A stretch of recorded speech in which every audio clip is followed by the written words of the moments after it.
அரைச்ச முழு தண்ணி காய்ச்ச போகிறேன். புளியை கரைச்சி வடிகட்டி வச்சுட்டேன். தக்காளி பழம் 2,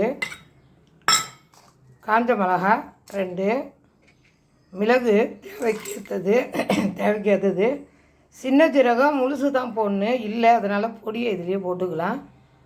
போட்டுட்டு கொஞ்சோண்டு மஞ்சத்தூளையும் இதுலேயே போட்டு நல்லா நைஸாக அரைச்சிடும். அரைச்ச கலவை புளியிலே ஊற்றி வச்சிடலாம். புளி கரைக்கும் போதே நான் ஏற்கனவே உப்பு போட்டு தான் கரைச்சி வச்சுருக்கேன்.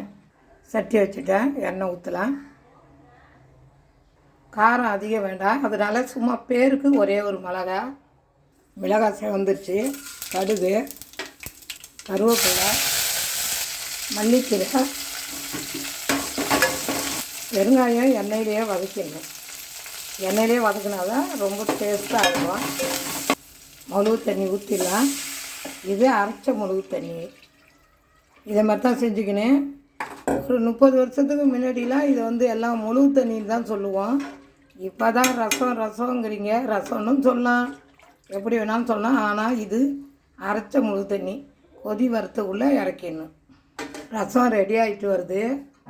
ரசம் இல்லை, மிளகு தண்ணி ரெடி ஆகிட்டு வருது. சோறு கொஞ்சம் குழைய தான் ஆக்கணும்.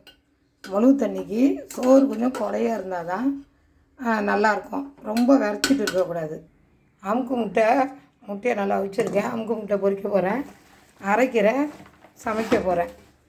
அரைக்கீரை சமைச்சி தேங்காய் பால் அதுக்கு தான் எடுத்து நல்லா தீச்சு ஆக்க போகிறேன். அரைக்கீரையை எல்லாம் லைக் பண்ணுங்கள், ஷேர் பண்ணுங்கள், கமெண்ட் பண்ணுங்கள். மிளகு தண்ணி இந்த அளவுக்கு வரும்போது நம்ம அடுப்பை ஆஃப் பண்ணிடணும்.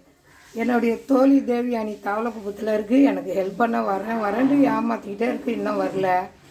எல்லாம் லைக் பண்ணிவிடுங்க, ஷேர் பண்ணிவிடுங்க, கமெண்ட் பண்ணிவிடுங்க. பாய். அஸ்ஸலாமு அலைக்கும்.